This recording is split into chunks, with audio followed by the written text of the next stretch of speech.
Hey everyone and welcome back. It's super hot out right now and all the tomato plants are going crazy, which is nice, as well as the peppers. Fortunately, this means that the radish is bolted, so I'm going to harvest whatever is left today and maybe not eat them. They might be too bitter, I'm not sure. But other than that, today we got more about tomatoes. I'm going to show you why I took off all the leaves lower than the first flower. Oh, and a lot of mulch today. So let's start with tomato pruning. I went a lot more in depth this time. It was really overdue. You can see the tomatoes have overgrown into the corn beds, as well as the herbs and marigolds. In addition to all the suckers, I also pruned all the leaves lower than the first flower. I did this because these leaves are the most susceptible to disease, like blight, because the spores will splash up during a rainstorm onto those leaves. It also increases airflow around the bottom of the plant, which helps prevent disease as well. I really should have been more vigilant with my tomatoes earlier in the season. It's not good to prune suckers when they're this large, but unfortunately I didn't really have much choice because of how dense the tomatoes were becoming. It causes more shock to the plant when you do it like this. I definitely recommend pruning the suckers when they're as small as possible. I added more mulch to the garden today. I poured a bag in each aisle of the garden. I've been pulling mulch from the aisles to place around the plants.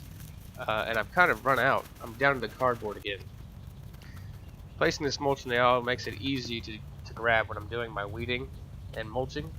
And as I said in the previous episode, I use mulch for 3 main reasons: control soil temperature, prevent weed growth, and reduce water requirements.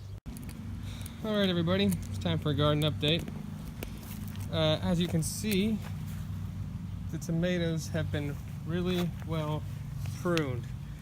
I took off all the suckers and all the lower leaves. I went through and really meticulously weeded everything and put another layer of mulch down, just because I want to make this something that can just be left alone and grow, basically. I don't know how well it will actually turn out, but we'll see. The carrots are really taking off. I'm excited about those. The peppers have taken off as well. See some flowers down in here. Those are the jalapeno peppers. Should be getting peppers here shortly. Prune the cherry tomatoes as well pretty heavily.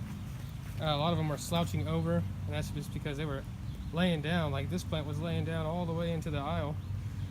So I picked it up, pruned it, and strung it on the trellis.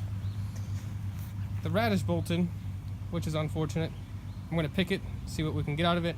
Might be too bitter to eat, but we'll see. Definitely going to harvest some lettuce today too, because can't let that go to waste. And I have a feeling the lettuce is going to bolt here soon too.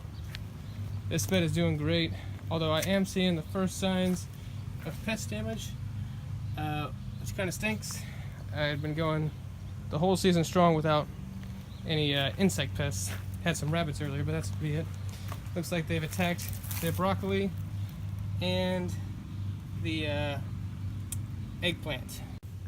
I was able to harvest another salad today. Right here you see me harvesting onions. I only took a few out because they're still pretty small. I also harvested those radishes that bolted, and some of them were edible. And I harvested more lettuce, which is going crazy right now, so that's pretty cool. Thanks for watching, and remember, every garden makes a difference.